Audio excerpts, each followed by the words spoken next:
نغمات بجائیں گے کہ اس قوم کا ہیرو کون ہے؟ امیر مختار۔ میں اپنی طرف سے بات نہیں کر رہا، تمام مورخین نے یہ بات لکھی ہے کہ امام اس کے کام جو یہ کر رہا تھا، اس کے ایک ایک عمل پر نگاہ رکھتے تھے اور پھر کچھ کاموں کی انتظار رکھتے تھے۔ سمجھ آ گئی ہے کہ آج ہم بھی اسی کا نام فخر سے بلاتے ہیں۔ نو ربیع الاول کا جشن مومنین دنیا کے گوش و کنار میں جو مناتے ہیں وہ بھی اسی کی وجہ سے مناتے ہیں، اور اہل بیت علیہ السلام نے آج جو شوق ختم کیا نو ربیع الاول کو، وہ بھی اسی کے عمل کی وجہ سے۔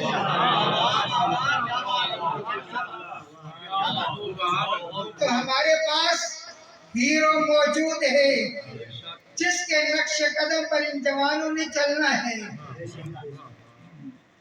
اچھا، دوسرا سوال یاد ہے نا؟ دشمن سب سے پہلے کیا کام کرتا ہے کسی قوم کو تباہ کرنے کے لیے؟ میرے بھائیوں، اس قوم کے جو ہیروز ہوتے ہیں، جو آئیڈیل شخصیات ہوتی ہیں، ان کی شخصیت کو داغدار کرتا ہے۔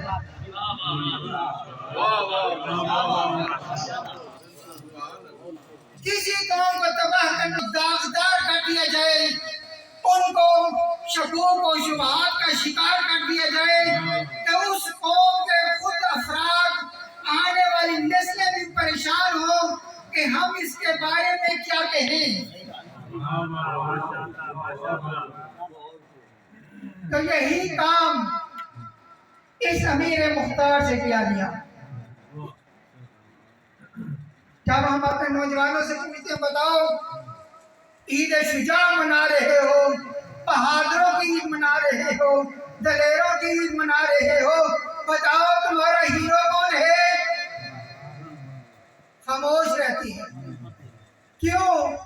جب بھی امیر مختار کا ذکر کرو، ان نوجوانوں کے دل حشاش بشاش ہو جاتے ہیں، سینے چوڑے ہو جاتے ہیں۔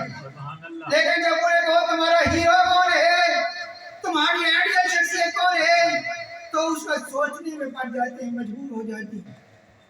سوال کیا جاتا ہے کہ جناب امیر مختار نے آیا امام سجاد علیہ السلام سے اجازت لی تھی؟ ایسا سوال ہے نا، کثرت سے گردش کرتے ہیں نا۔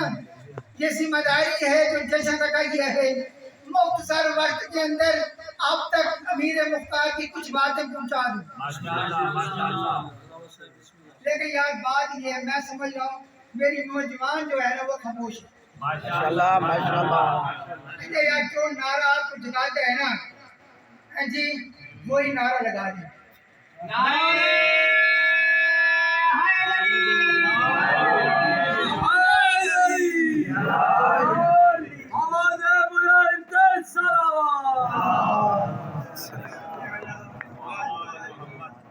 بات پہنچ رہی ہے نا؟ پہلا کام ہیرو، آئیڈیل شخصیات جنہوں نے کارہائے نمایاں انجام دیے ہوتے ہیں، ان کی شخصیت کو داغدار کر دیا جائے، اس کے بارے میں شکوک و شبہات پیدا کر دیے جائیں تاکہ آنے والی نوجوان نسل کے لیے کوئی آگے نمونہ ہی نہ ہو۔ تو کیا کہا گیا سوال یہ کیا جاتے ہیں کہ آئے امام سے اس نے اجازت لی تھی؟ میں نے ایک قرآن کی آیت بیان کرنی ہے، ایک سنت کی تعریف بیان کرنی ہے، ٹھیک ہے؟ ایک تاریخ کا واقعہ پیش کرنے سیرت اہل بیت سے، اس کے بعد فیصلہ آپ نے کرنا ہے۔ پہلی بات یہ ہے، قرآن سے پوچھتے ہیں جو صاحبان ایمان اللہ کے راستے میں اپنی جان اور اپنے مال کے ذریعے سے جہاد کرنا چاہتے ہیں، کیا انہیں نبی سے اجازت لینے کی بھی ضرورت ہے یا نہیں؟ کیوں قبلہ ٹھیک ہے نا؟ بات سوال ٹھیک ہے نا؟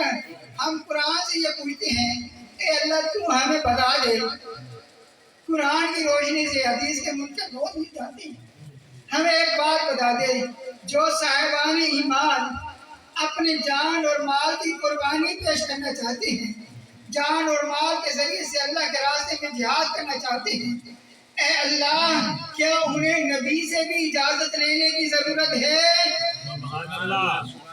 یا اجازت کے چکر میں کوئی اور رہتے ہیں؟ تو اللہ ارشاد فرماتے ہیں لا یستأذنک الذین یؤمنون باللہ والیوم الآخر، جو صاحبان ایمان ہیں، جو اللہ پر ایمان رکھتا ہوگا، جو آخرت پر ایمان رکھتا ہوگا، اے نبی وہ تجھ سے اجازت طلب کرتا نہیں، وہ تجھ سے اجازت طلب کرنے کے چکروں میں نہیں ہوگا کہ اے نبی تو سے اجازت ہے ان یجاہدوا باموالہم وانفسہم فی سبیل اللہ، جو اللہ اور آخرت پر ایمان رکھتا ہوگا، اے نبی وہ تجھ سے اجازت طلب کرنے کے چکر میں نہیں رہے گا کہ تو اسے اجازت دے پھر وہ اپنی جان اور مال کی قربانی پیش کرے اور اپنی جان اور مال سے جہاد کرے۔ ایک ہی ساتھ کبھی اجازت کے چکروں میں کون رہتے ہیں؟ تو فرمایا انما یستأذنک الذین لا یؤمنون باللہ والیوم الآخر وارتابت قلوبہم، اے نبی تیرے سے تو وہ اجازت لینے کے چکر میں رہیں گے جو نہ اللہ پر ایمان رکھتے ہوں گے اور نہ ہی آخرت پر ایمان رکھتے ہوں گے، وارتابت قلوبہم اور ان کے دل بھی شک میں ڈوبے ہوئے۔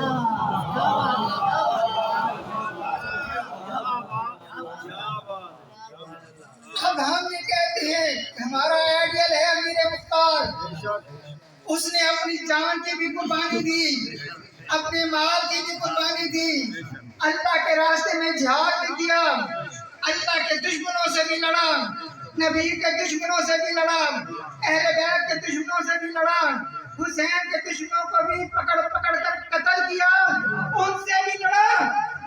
اب یہ بتاؤ کہ وہ اپنی جان اور مال سے جہاد کر رہا ہے اللہ کے راستے میں، اگر وہ صاحب ایمان ہے، اللہ پر بھی ایمان رکھتا ہے اور آخرت پر بھی ایمان رکھتا ہے، بتاؤ اب اسے رسول یا آل رسول سے اجازت لینے کی کوئی ضرورت ہے؟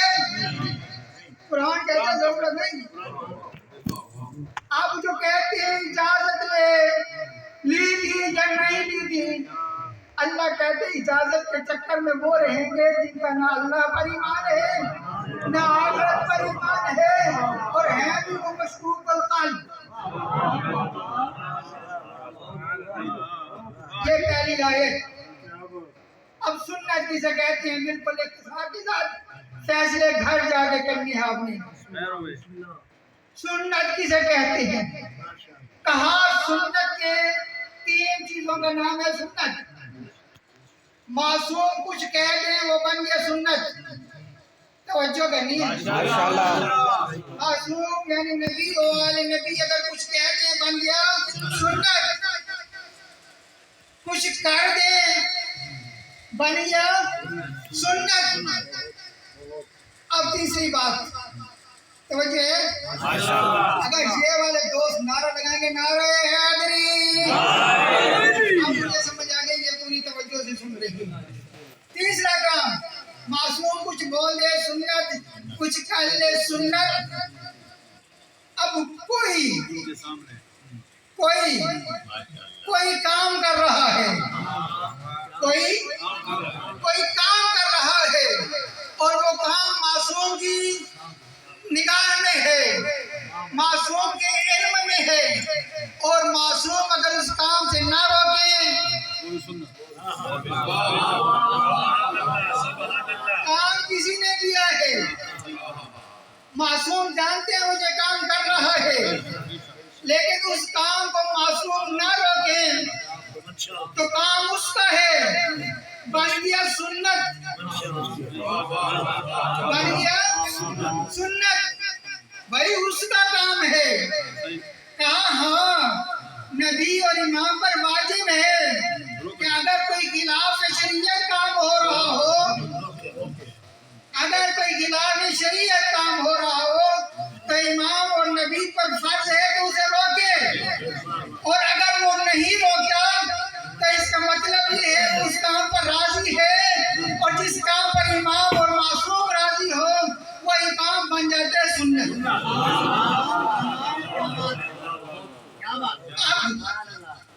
ہم اپنے ہیرو کے بارے میں پوچھتے ہیں، بھائی ہمارا ہیرو کون ہے؟ امیر مختار۔ ہمارا ہیرو کون ہے؟ یار کیوں ڈر کے کہتے ہیں امیر مختار؟ اچھا چلو کوئی بات نہیں، ایسے ایسے یاد کریں۔ ہمارا ہیرو ہے امیر مختار۔ اب ہمارا یہ سوال ہے کہ امیر مختار امام حسین کے قاتلوں کے ساتھ جنگ بھی کر رہا ہے، انہیں چن چن کر سر قلم بھی کر رہا ہے، اور یہ امام سجاد علیہ السلام کے علم میں بھی ہے۔ ہم سے یہ نہ پوچھو کہ امیر مختار نے اجازت لی تھی یا نہیں، سنت معصوم کے مطابق ہمیں یہ بتاؤ امام سجاد نے اس کام سے روکا تھا یا نہیں؟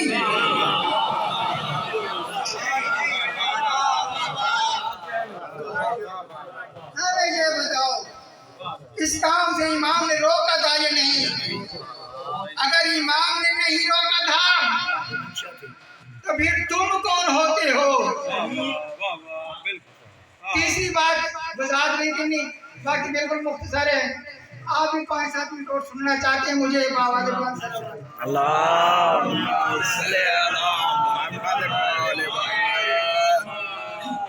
تیسری چیز جو ہے شیعہ قوم کے لیے قرآن ہے جی، سنت ہے، اور تیسری چیز جو ہے سیرت معصومین علیہ السلام۔ ہم آپ کو بتاتے ہیں فقط امام اس کام پر خاموش نہیں تھے بلکہ مختار کے کاموں کی انتظار میں بھی تھے، انتظار میں بھی تھے۔ ادھر سے سر قلم ہوتا تھا، ادھر مدینے پہنچ جاتا تھا۔ ابن نوفل ہے، امام اس سے کہتے ہیں بتاؤ ابھی تک ہرملہ کا سر نہیں آیا، ابھی تک ہرملہ ہاتھ نہیں آیا، مختار کو کہو کسی طرح سے ہرملہ کا سر بھی ہمارے پاس میں۔ تاریخ کی کتابوں میں لکھی ہوئی ہے۔ اور سنت ایک ہوتی ہے موکلہ، ٹھیک ہے نا جی؟ ایک سنت عادی ہوتی ہے، ایک سنت موکلہ ہوتی ہے۔ سنت موکلہ نوجوانوں یہ پیغام گھر لے کر جانا، اسی پر عمل کرنا ہے۔ سنت جو عادی سنت ہے، عمومی سنت ہے، اس کے اوپر تاکید نہیں ہے کرو تمہاری مرضی نہ کرو تمہاری مرضی، لیکن جو سنت موکلہ ہوتی ہے وہ فرض کے زیادہ قریب ہو جاتی ہے، یعنی کوشش کرو وہ سنت موکلہ تم سے ترک نہ ہو، کبھی ایسا وقت نہ ہے کہ وہ سنت موکلہ چھوٹ جائے، کوشش کرو اسے ہمیشہ انجام دو۔ سیرت امام سجاد علیہ السلام سے یہ بات سمجھ آ گئی کہ مختار کا عمل فقط اب سنت نہیں رہا، امام اس پر خاموش نہیں رہا، بلکہ امام اس کے عمل کی تائید بھی کر رہے ہیں اور اس عمل کی تاکید بھی کر رہے ہیں۔ اور ہو انسان امیر مختار کا ماننے والا اور پھر آج کی جزیدیت سے گھبرا رہا ہو۔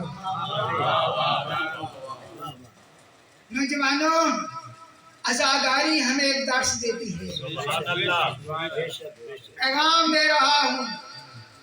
نوجوان بھی بہت سے مر گئے، بوڑھے بھی بہت سے دنیا سے رخصت ہو گئے، نوجوان دیکھنا ہے تو 22 سفر کو شاہ صاحب کا بیٹا 22 سال کا نوجوان رات کو 2 بجے تک امام بارگاہ میں مجلس میں رہا ہے، گھر آئے تقریباً آدھے گھنٹے میں فوت ہو گئے۔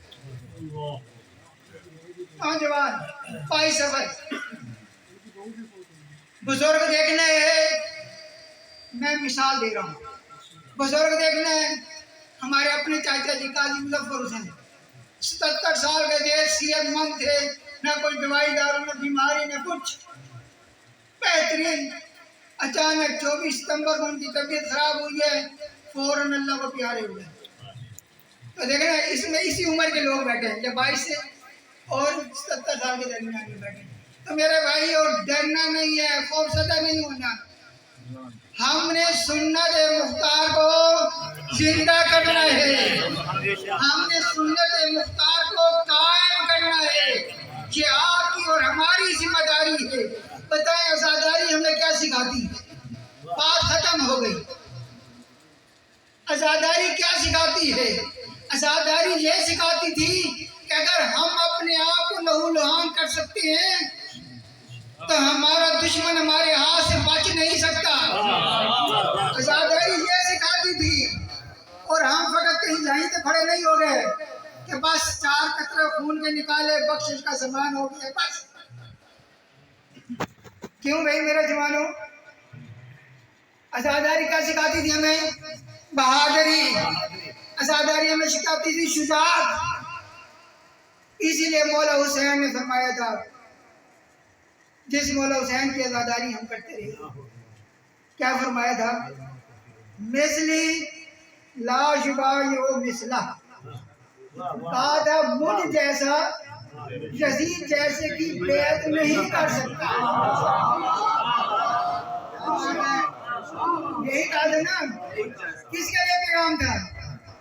فقط 61 ہجری کے لیے، جہاد کے جوانوں کے لیے بھی، قیامت تک کے لیے یہ پیغام ہے۔ تو عزاداری ہمیں یہ سکھاتی ہے کہ ہم اتنی بہادر قوم ہیں، چاہیں تو حسین کے عشق میں اپنے آپ کو لہو لہان کرتے ہیں، اور اگر چاہیں تو مختار کی سیرت پر چلتے ہوئے حسین کے کسی گستاخ کو زندہ رہنے کے قابل نہ چھوڑیں۔ اور آج کا حسین ہے امام زمانہ علیہ السلام، جن کی آج ہم نے تجدید بیعت کی ہے۔ آج کا حسین ہے امام زمانہ علیہ السلام۔ اس لیے میں نے اپنے جوان کو یہ کہا تھا کہ میرا بیٹا، آج ان نوجوانوں کو سب کو، کیونکہ امام کی بارگاہ میں ہم نے فرصت بھی دینا ہے، امام کی بارگاہ میں مبارکباد بھی دینی ہے کہ اہل بیت کے گھر سے شوق ختم ہوا ہے۔ امام کے ہم کیونکہ رعیت ہیں، ان کی بیعت میں ہے، ہم نے انہیں اپنا وعدہ بھی کرنا ہے، یقین دہانی بھی کرانی ہے۔ اس لیے میں نے اسے کہا تھا یہ ترانہ ضرور پڑھنا ہے۔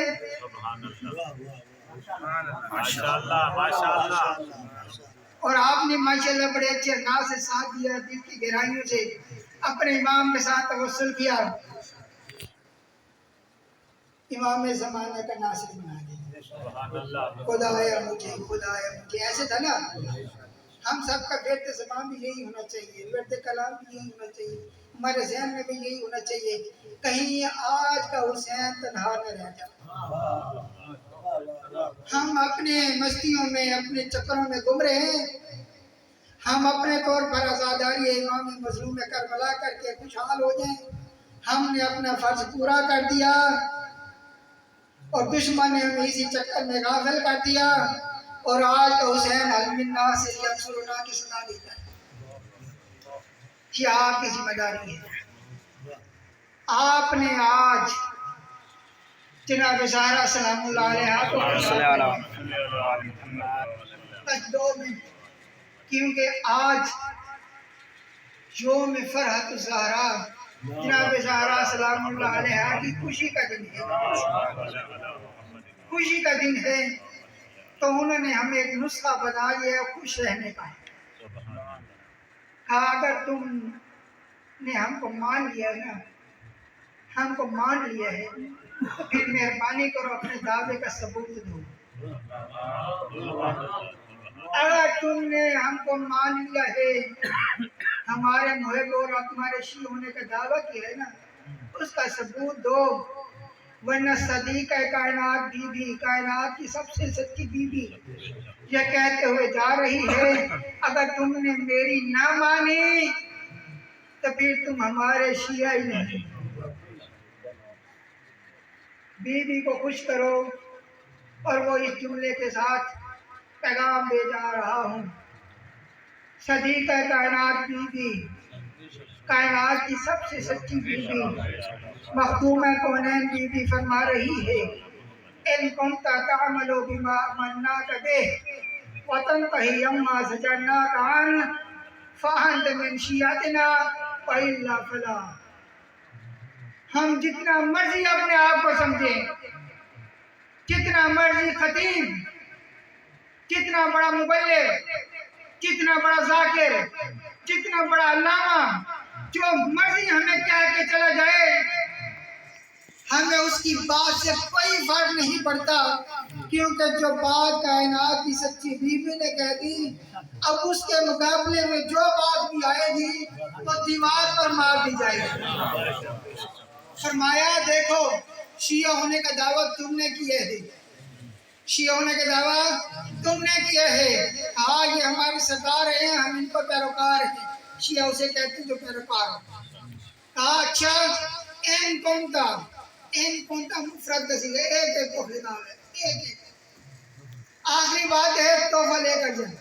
این کونتا تعمل بما امرناک بہ، ہم نے جس بات کا تجھے حکم دیا ہے اگر تو اس بات پر عمل کرتا ہے، کیا جس بات کا ہم اہل بیت نے تجھے حکم دیا ہے اگر تو اس پر عمل کرتا ہے، وَتَنْتَهِي عَمَّا زَجَرْنَاكَ عَنْهُ، اور جس کام سے ہم نے تجھے منع کیا ہے اس کام سے تو رک جاتا ہے، فَأَنْتَ مِنْ شِيَعَتِنَا، پھر تو تم ہمارا شیعہ ہے، پھر تو تم ہمارا شیعہ ہے۔ جہاں بات ختم نہیں ہوئی فرمایا وَإِلَّا، اگر تو ایسا نہیں کرتا، وَإِلَّا اگر تو ایسا نہیں کرتا، جو ہم تجھے حکم دیتے ہیں وہ انجام نہیں دیتا، جس سے تجھے منع کرتے ہیں اس سے رکتا نہیں، فلا، تو پھر تو بھی ہمارا شیعہ نہیں۔ تو میرے بھائیو، اگر ہم حسینی ہیں، اگر ہم وقت کے حسین اپنے امام زمانہ علیہ السلام کو راضی رہنا چاہتے ہیں تو پھر ہمیں کیا کرنا چاہیے؟ ان کی بات ماننی پڑے گی۔ جب مان لیا ہے تو ماننی پڑے گی۔ جب میں نے کہا عمر صاحب میرے بڑے ہیں، اب یہاں سے یہ کونسلر کسی کو منتخب کروائیں یا نہ کروائیں، مجھے ان کے سامنے سر تسلیم میں خم کرنا پڑے گا۔ کیسرت عمر صاحب جو آپ فیصلہ کرتے ہیں ٹھیک کرتے ہیں، مانے تو مانی نہیں پڑے گی نا۔ یہ ہو سکتا ہے میں کہوں جی مانتا آپ ہوں، آپ کی مانوں گا نہیں، بات ہو گئی ختم۔ اللہ تعالیٰ محمد و آل محمد کے صدقے میں ہم سب پر راضی و خوش ہو، ہمارے گناہ معاف فرمائے، محمد و آل محمد کے صدقے ہماری خطائیں معاف فرمائے، محمد و آل محمد کے صدقے میں ہمارے مرحومین کے گناہ معاف فرمائے، حاضرین کے مرحومین کے گناہ معاف فرمائے۔ یا اللہ محمد و آل محمد کے صدقے میں ہمارے گناہوں کو معاف کر کے وقت کے حسین امام زمانے کو راضی و خوش فرما دے، امام کے ظہور میں تعجیل فرما دے، ہمیں ان کی زیارت سے مشرف فرما دے، ہمیں ان کے قدموں میں شہادت جیسی سعادت نصیب فرما دے، بیمار مومنین کو صحت و سلامتی عطا فرما دے۔ یا اللہ ہمارے ظفر سومر صاحب کو، حاضرین میں جو بیمار ہیں ان کو، اصغر سومر صاحب کی جو بہو بیمار ہیں ان کو، حاضرین کے گھروں میں جو جو بیمار ہیں ان کو سب کو صحت و سلامتی عطا فرما۔ جہاں جہاں کائنات میں مومنین نزادات بیمار ہیں سب کو صحت و سلامتی عطا فرما۔ پریشان حال مومنین کی پریشانیوں دور فرما دے، مقروض مومنین کے قرض اپنی بارگاہ سے ادا فرما دے۔ محمد و آل محمد کے صدقے میں حاضرین کو ہر قسم کی دکھ درد تکلیفوں پریشانی سے محفوظ فرما دے۔ حاضرین کے گھروں پر خصوصاً صاحب خانہ کے گھر پر، اصغر سومر صاحب کے گھر پر، ظفر سومر صاحب کے گھر پر، سب کے گھروں پر اپنی خصوصی رحمات و فرمان نازل فرما، سب کو آل اولاد کی خوشیاں نصیب فرما، سوائے ان میں شکیل کے کسی غم میں مبتلا نہ فرما، عزت کی زندگی عطا فرما، جن دوست و احباب نے ہمارے ذمہ دعائیں لگائیں دعاؤں کو مستجاب فرما۔ یا اللہ محمد و آل محمد کے صدقے میں پاکستان کو امن و اسلام کی گہوارہ بنا، اسلام اور پاکستان اور تشیع کے دشمنوں کو ناکام ہونا مراد فرما۔ یا اللہ سب کی خیر سب کا بھلا فرما۔ آج عید کے دن کی مناسبت سے، عید شجاع کی مناسبت سے، عید الزہرا کی مناسبت سے اپنے اپنے مرحومین کی روح کو شاد کرنے کے لیے، شہداء ملت جعفریہ کی روح کو شاد کرنے کے لیے ایک دفعہ سورہ الحمد، تین دفعہ سورہ اخلاص کی تلاوت فرمائیں۔ بسم اللہ الرحمن الرحیم، الحمدللہ رب العالمین الرحمن الرحیم، ایاک نعبد و ایاک نستعین، اہدنا الصراط المستقیم صراط الذین انعمت علیہم غیر المغضوب علیہم ولا الضالین۔ بسم اللہ الرحمن الرحیم، قل هو اللہ احد اللہ الصمد لم یلد ولم یولد ولم یکن له کفوا احد۔ بسم اللہ الرحمن الرحیم، قل هو اللہ احد اللہ الصمد لم یلد ولم یولد ولم یکن له کفوا احد۔ بسم اللہ الرحمن الرحیم، قل هو اللہ احد اللہ الصمد لم یلد ولم یولد ولم یکن له کفوا احد۔ یا اللہ اپنی مرحومین کے لیے، شہداء ملت جعفریہ کے لیے، شہداء پاکستان کے لیے، شہداء کربلا کے لیے، شہداء مدافعین حرم کے لیے، مرحوم مومنین و مومنات کے لیے، اپنے اپنے مرحومین کے لیے اس خوشی کے موقع پر جو ہم سب سے عزیز چیز اور عظیم چیز ان کی روح کو شاد کرنے کے لیے بھیج سکتے تھے، وہ ذکر اہل بیت تھا اور سورہ الحمد اور سورہ اخلاص کی تلاوت ہی تیری بارگاہ میں پیش کر رہے ہیں۔ ان تمام کو اس کا بہترین نظر عطا فرما، لوائے حمد کا سایہ نصیب فرما۔ یا اللہ ساقی کوثر مولا کائنات دست مبارک سے سیرا فرما، جنت کے طعام نصیب فرما، ہم سب کا خاتمہ بالخیر فرما، ہم سب کا خاتمہ بالایمان فرما، ہم سب کا خاتمہ حب آل محمد فرما۔ شیعہ قوم کے درمیان اتحاد اتفاق اور مسیر مستحکم و محکم فرما، ہمارے نوجوانوں کی حفاظت فرما، ہمارے بزرگوں کا سایہ ہمارے سروں پر سلامت فرما، اور ہم سب کو امیر مختار کی اس مشن کو جاری و ساری رکھنے کی توفیق عطا فرما۔ اللہم صلی علی محمد و آل محمد